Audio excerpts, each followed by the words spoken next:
Adenia, Lutfia, Nimas, Cynthia, Vinta, Yunita.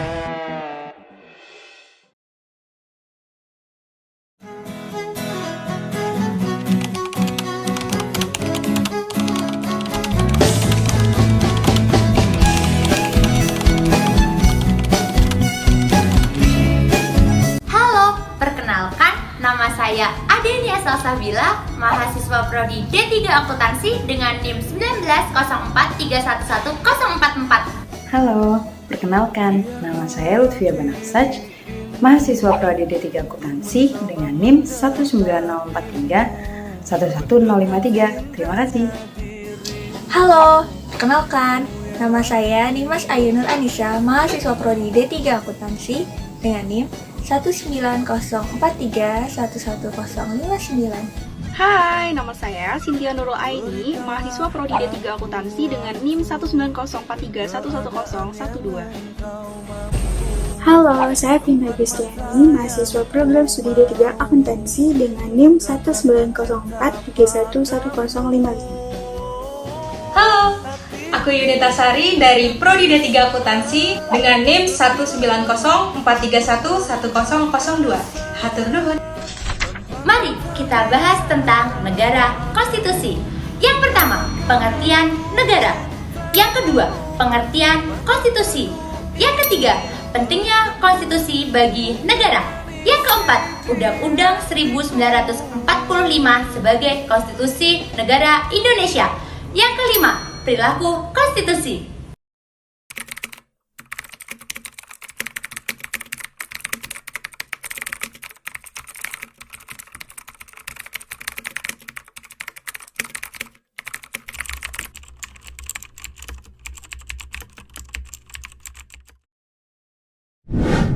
Apa itu negara? Negara adalah suatu organisasi yang berada dalam suatu wilayah tertentu. Di dalam negara terdapat rakyat, adanya kekuasaan yang berdaulat, adanya pengakuan dari negara lain. Di zaman modern ini, pada umumnya setiap negara memiliki konstitusi. Dan salah satu fungsinya untuk membatasi kekuasaan pemerintahan agar tidak terjadi tindakan sewenang-wenang oleh pemerintah. Dengan demikian, hak-hak bagi warga negara dapat terlindung dan tersalurkan. Negara, subjek hukum internasional, harus memiliki unsur-unsur terbentuknya negara. 1. Daerah atau wilayah.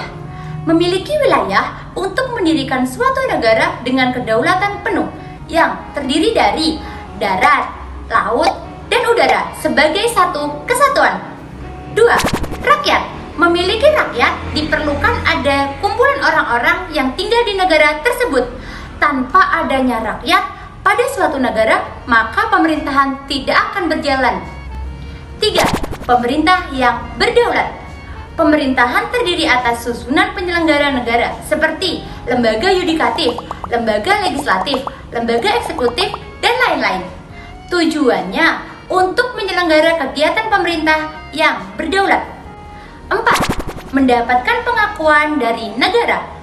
Pengakuan dari negara lain merupakan unsur memperkuat terbentuknya suatu negara dan menerangkan bahwa suatu negara tersebut diketahui oleh negara lain. Konstitusi. Konstitusi adalah suatu norma atau hukum yang dijadikan dasar pegangan dan acuan dalam penyelenggaraan kehidupan bernegara. Istilah konstitusi berasal dari bahasa Prancis, yaitu constituer, yang berarti membentuk suatu negara. Secara umum, istilah konstitusi menggambarkan keseluruhan sistem ketatanegaraan suatu negara, yaitu berupa kumpulan peraturan yang membentuk, mengatur, atau memerintah negara. Konstitusi dibedakan menjadi dua macam, yaitu konstitusi tertulis dan konstitusi tidak tertulis. Yang pertama, konstitusi tertulis. Konstitusi tertulis adalah konstitusi yang dituangkan dalam sebuah atau beberapa dokumen formal seperti Undang-Undang Dasar Negara Republik Indonesia tahun 1945. Yang kedua, konstitusi tidak tertulis. Konstitusi tidak tertulis adalah kebiasaan ketatanegaraan dalam praktik ketatanegaraan suatu negara. Biasa juga disebut dengan konvensi, seperti Pidato Presiden Republik Indonesia setiap tanggal 16 Agustus dalam sidang paripurna DPR dan pengambilan keputusan berdasarkan musyawarah. Pentingnya konstitusi bagi negara. Perlu diketahui, konstitusi merupakan sesuatu yang sangat penting bagi bangsa dan negara. Baik bagi negara yang sudah lama merdeka maupun bagi negara yang baru saja memperoleh kemerdekaannya. Konstitusi juga sebagai pemberi pegangan dan pemberi batas agar penyelenggara negara tidak menyalahgunakan kekuasaan, sekaligus dipakai sebagai pegangan dalam mengatur bagaimana kekuasaan negara harus dijalankan. Karena konstitusi merupakan jaminan yang penting dalam menjaga agar kekuasaan yang ada di dalam suatu negara tidak disalahgunakan dan menjamin agar hak asasi manusia tidak dilanggar. Konstitusi dikatakan sangatlah penting sebab berfungsi sebagai instrumen yang dapat digunakan untuk mengontrol pemerintahan. Konstitusi dibentuk untuk membatasi kekuasaan pemerintah sehingga penyelenggaraan kekuasaan negara tidak bersifat sewenang-wenang.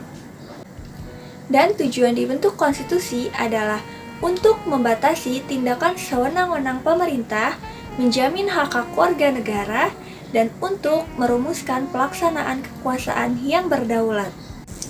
Terdapat 3 hal yang dapat diatur oleh konstitusi.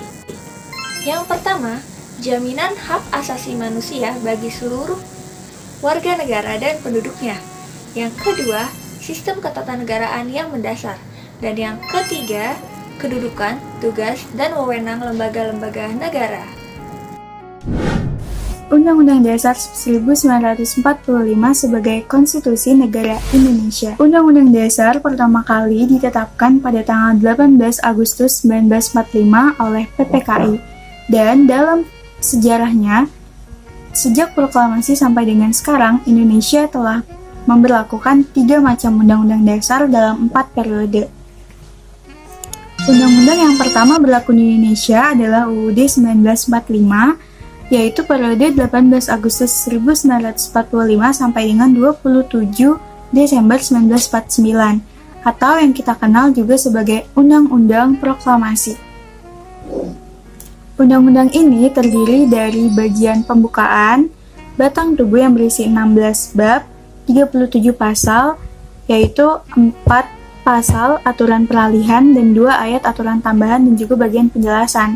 Nah, di UUD 1945 periode pertama ini, Indonesia adalah negara yang berbentuk republik dan juga menganut sistem pemerintahan presidensial. Namun, UUD 1945 pada periode ini belum dijalankan secara sepenuhnya karena masih adanya praktik ketatanegaraan yang belum terbentuk untuk menjalankan roda pemerintahan secara kukuh. Akhirnya keluarlah Maklumat Wakil Presiden nomor 10 pada tanggal 16 Oktober 1945 yang mengakibatkan perubahan sistem pemerintahan Indonesia dari yang tadinya berbentuk presidensial menjadi sistem parlementer. Undang-undang periode kedua yaitu periode 27 Desember 1949 sampai dengan 17 Agustus 1950 adalah Undang-Undang Dasar Republik Indonesia Serikat atau yang kita singkat dengan UUD RIS. Nah, Undang-Undang Dasar ini terdiri dari 6 bab, 197 pasal, dan juga beberapa bagian. Sesuai hasil perundingan Indonesia dengan Belanda dalam konferensi meja bundar, bentuk pemerintahan Indonesia yang tadinya berbentuk republik berubah menjadi negara federasi atau negara serikat. Ya, namun hal ini tidak sesuai dengan cita-cita dan semangat proklamasi bangsa Indonesia karena dapat memecah belah persatuan bangsa. Maka keluarlah Undang-Undang Nomor 7 Tahun 1950 yang menetapkan UUDS atau Undang-Undang Sementara sebagai pergantian dari Konstitusi RIS yang berlaku sejak tanggal 17 Agustus tahun 1950. Bagi teman-teman sekalian sekalian, let's move on to the next slide. Ada pembahasan konstitusi apa lagi sih yang berlaku di Indonesia? Yaitu berikutnya ada Undang-Undang Dasar Sementara tahun 1950. Periode berlakunya konstitusi dengan Undang-Undang Dasar Sementara 1950 hanya berlaku 9 tahun teman-teman.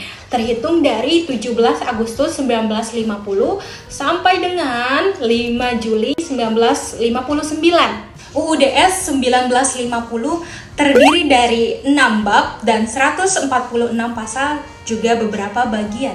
Pada periode konstitusi UUDS 1950 yaitu menerapkan sistem pemerintahan parlementer.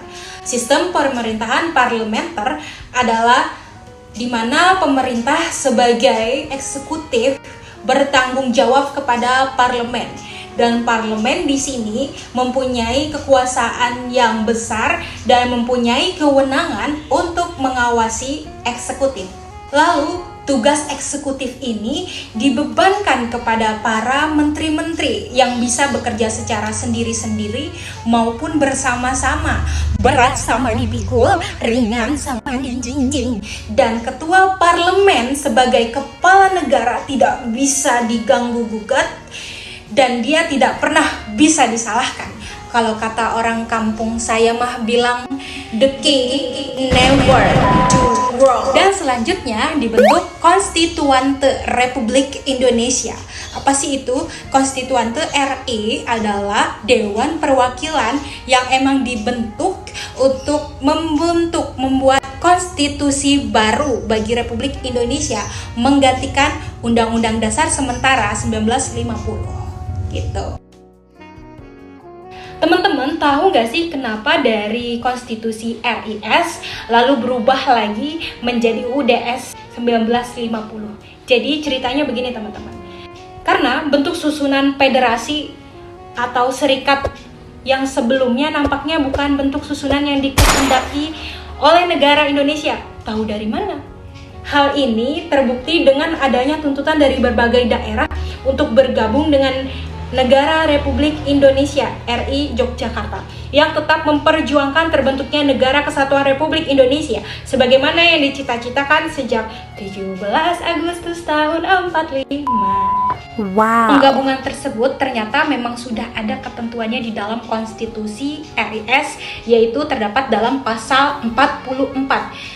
Akibatnya, hingga bulan Mei 1950, RIS hanya terdiri dari 3 negara bagian, yaitu Republik Indonesia, Indonesia bagian timur, dan Sumatera bagian timur. Singkat cerita, untuk menyelesaikan permasalahan tersebut, maka dibentuklah persetujuan, di mana persetujuan ini berupa piagam yang ditandatangani pada 19 Mei 1950. Dalam piagam persetujuan tersebut, kedua belah pihak menyatakan bersepakat untuk melaksanakan negara kesatuan dengan cara mengubah konstitusi RIS menjadi konstitusi Undang-Undang Dasar Sementara. UUDS 1950 ini bersifat sementara. Sebagaimana dalam pasal 134 UUDS 1945 menyebutkan bahwa perubahan ini adalah kewajiban konstituante dan pemerintah untuk membentuk Undang-Undang RI yang baru menggantikan UUDS 1950. Akan tetapi, konstituante yang telah dipilih berdasarkan pemilu tahun 1955 gagal untuk menjalankan tugasnya membentuk Undang-Undang Dasar RI yang baru. Sehingga Presiden Soekarno mengeluarkan dekret presiden pada tanggal 5 Juli 1959 karena khawatir akan terjadinya disintegrasi. Di mana dekret presiden ini berisi 3 titah. Yang pertama yaitu perintah pembubaran konstituante. Yang kedua yaitu perintah untuk diberlakukannya kembali Undang-Undang Dasar 1945 dan tidak diberlakukannya UUDS 1950. Dan yang ketiga yaitu pembentukan MPR sementara dan DPR sementara. Oke, pemirsa, kita lanjut ke konstitusi di Indonesia. Periode 5 Juli 1959 sampai dengan sekarang, yaitu Undang-Undang Dasar 1945 yang diberlakukan kembali. Undang-Undang 1945 ini terdiri dari dua bagian, yaitu bagian pembukaan dan bagian pasal-pasal. Bagian pembukaan dari Undang-Undang Dasar 45 ini adalah pernyataan luhur dan cita-cita bangsa Indonesia. Amandemen terhadap Undang-Undang Dasar 1945 ternyata sudah dilakukan 4 kali amandemen oleh MPR loh teman-teman, dalam kurun waktu dari tahun 1999 sampai dengan tahun 2002. Kira-kira di tahun itu teman-teman lahir belum ya? Kenapa kok Undang-Undang Dasar 1945 sampai bisa diamandemen teman-teman? Jadi ceritanya begini. Peristiwa ini terjadi pada masa reformasi, di mana pada tanggal 21 Mei 1998, ketika Presiden Soeharto menyatakan berhenti dari jabatannya setelah terjadi unjuk rasa besar-besaran yang merupakan awal dari era reformasi. Reformasi yang dipelopori oleh para mahasiswa dan pemuda yang menuntut adanya perubahan di antara perubahan konstitusi yang dipandang belum cukup memuat landasan demokratis, pemberdayaan rakyat dan penghormatan HAM yang rendah. Oleh sebab itu, UUD 1945 perlu diubah, disesuaikan dengan perkembangan zaman dan kebutuhan masyarakat. Siapa yang nggak tahu era reformasi 98? Hidup mahasiswa. Pada UUD 1945, baik langsung maupun tidak langsung memberikan pengaruh dan dampak terhadap pemerintahan. Yang terpengaruh antara lain 1. Indonesia adalah negara hukum. 2. Kedudukan presiden. Dan yang ketiga, sistem pemerintahan. Perilaku konstitusional dalam hidup berbangsa dan bernegara. Konstitusi dalam kehidupan berbangsa dan bernegara merupakan hal yang penting. Oleh karena itu, Indonesia sudah memiliki konstitusi kemerdekaan. Dari UUD 1945, Konstitusi RIS atau Republik Indonesia Serikat, UUDS atau Undang-Undang Dasar Sementara 1950, sampai Undang-Undang Dasar 1945 hasil amandemen. Konstitusi tidak hanya sekedar teks-teks yang tertuang dalam suatu naskah. Konstitusi dapat diharapkan hidup dalam penyelenggaraan kehidupan berbangsa dan bernegara, atau dengan kata lain, konstitusi harus ditaati dan dijalankan oleh negara tersebut. Perilaku konstitusional adalah perilaku-perilaku yang berdasarkan dan hanya berpijak pada aturan-aturan penyelenggaraan negara yang tertuang dalam Undang-Undang Dasar 1945. Tujuan negara menerapkan perilaku konstitusional agar dapat menciptakan negara yang tertib, disiplin, dan sesuai dengan hukum. Perilaku konstitusional bagi negara. Berdasarkan konstitusi yang berlaku di Indonesia, saat penyelenggaraan negara yang dilaksanakan oleh lembaga-lembaga negara meliputi MPR, Presiden, Kementerian Negara, DPR, DPD, KPU, Badan Pemeriksa Keuangan, MA, MK, TNI, dan Kepolisian Negara Republik Indonesia. Lembaga-lembaga penyelenggaraan negara tersebut melaksanakan akan kewajibannya berdasarkan kewenangan, berdasarkan ketetapan konstitusi lain. 1. MPR, Majelis Permusyawaratan Rakyat, yaitu mengubah dan menetapkan Undang-Undang Dasar, melantik Presiden dan Wakil Presiden, serta memberhentikan Presiden dan atau Wakil Presiden dalam masa jabatannya menurut Undang-Undang Dasar. 2. Presiden dan Kementerian Negara, yaitu tidak pernah mengkhianati negara, mampu secara rohani dan jasmani untuk melaksanakan tugas sebagai Presiden dan Wakil Presiden, mengajukan rancangan undang-undang kepada DPR, serta menetapkan peraturan pemerintah untuk menjalankan undang-undang. 3. Dewan Perwakilan Rakyat atau DPR, yaitu bersidang sedikitnya sekali dalam setahun, membentuk undang-undang, dan membahas rancangan undang-undang bersama dengan Presiden. Yang keempat, Dewan Perwakilan Daerah atau DPD, yaitu mengajukan rancangan undang-undang tentang otonomi daerah, hubungan antar pusat dan daerah, serta pembentukan dan pemekaran atau penggabungan daerah, dan lain-lain kepada Dewan Perwakilan Rakyat atau DPR. 5. KPU, Komisi Pemilihan Umum, yaitu menyelenggarakan pemilu yang langsung, bebas, rahasia, jujur, dan adil. 6. BPK, Badan Pemeriksa Keuangan, yaitu memeriksa pengelolaan dan tanggung jawab keuangan negara, serta menyerahkan laporan hasil pemeriksaan kepada DPR, DPD, dan DPRD. 7. MA, Mahkamah Agung, yaitu menguji peraturan perundang-undangan di bawah undang-undang.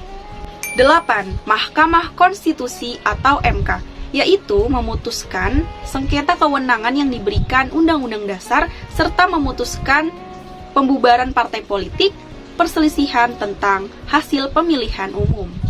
9. Tentara Nasional Indonesia dan Kepolisian Negara Kesatuan Republik Indonesia, yaitu mempertahankan, melindungi, dan memelihara keutuhan serta kedaulatan negara, menjaga ketertiban dan keamanan masyarakat. Contoh perilaku-perilaku konstitusional warga negara, yaitu mengakui dan menghargai hak-hak asasi orang lain, mematuhi dan menaati peraturan yang berlaku, baik peraturan lalu lintas, peraturan sekolah, dan lain sebagainya. Tidak main hakim sendiri, menjaga keseimbangan antara hak dan kewajiban, adanya keterbukaan dan etika dalam menghadapi suatu permasalahan. Mengembangkan sikap sadar dan rasional, menjalin persatuan dan kesatuan melalui berbagai kegiatan, pelaksanaan pemilihan umum secara transparan, jujur, adil, dan bebas serta sesuai dengan peraturan yang berlaku. Pengambilan keputusan dengan musyawarah atau pemungutan suara tidak dengan money politik, suap, kolusi, dan intimidasi. Pelaksanaan demonstrasi atau aksi-aksi secara damai, bukan dengan kekerasan, infiltrasi, ataupun revolusi. Membayar pajak tepat waktu, ikut melaksanakan pembelaan negara sesuai dengan kemampuan, hak, dan kewajiban, serta memberikan kritik atau saran kepada pemerintah melalui wakil rakyat. Hari ini cukup sekian kawan. Semoga kita bisa tetap produktif besok. Sekian pemaparan materi dari kelompok kami. Jika ada yang ingin bertanya, dipersilahkan. Terima kasih teman-teman telah menyimak video ini sampai akhir. Wassalamualaikum warahmatullahi wabarakatuh.